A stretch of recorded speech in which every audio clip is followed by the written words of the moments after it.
өлгө себеби. Мен дагы интернет тармагында бир нерсе көрүп калдым. Ушундай бир программа бар экен. Адамдарды сүрүнүп кетирүүгө окутабыз дейт. Сүрүнүп кетиребиз. Элдин алдына чыгып сүйлөшүп үйрөтөбүз, сүрүнүп кетиребиз дейт. Ошол инсандардын сүрүнүп кетирген адамдар аялдардын сүрүү менен кошо алардын уятын да кошо кетирип атат.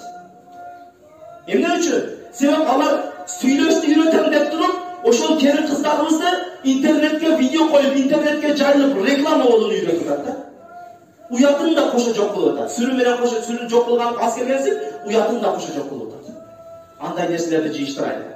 Ошол интернетке түсүрө жайлап аткан башка эже карындаштарыбыз кулактарын алтын сырга болсун, Пайгамбар алейхисаламдын жанына Пайгамбар алейхисалам сахабалар менен турган мезгилде бир эки көзү сокур сахаба Пайгамбарыбыз алейхисалам алдына келет.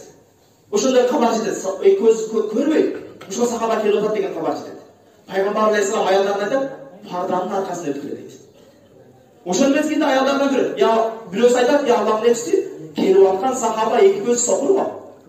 Бизди көрбөйт го дегенде, Пайгамбар алейхисалам айтат ошол мезгилде, силердин көзүңөр сокур эмес го дейт.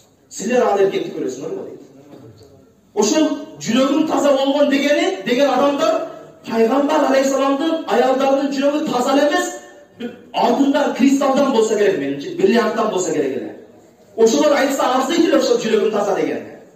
Интернетке киргеним менен, башка кылганым менен, ибадат кылбаганым менен жүрөгүм таза дейишти, ошолор айтса арзыйт эле. Бирок алар айткан жок.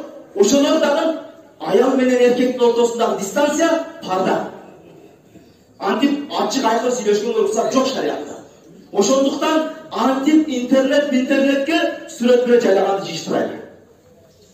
Эркектерибиз сакал койдук, допу кийдик, ислам динин карманып, не намаз ибадат менен болуп атабызбы? Ошол нерсени элге исламды жакшы көргөзөлү. Дамына кетип бираз улашып коңуздар. Бираз азыр ачып коңуздар.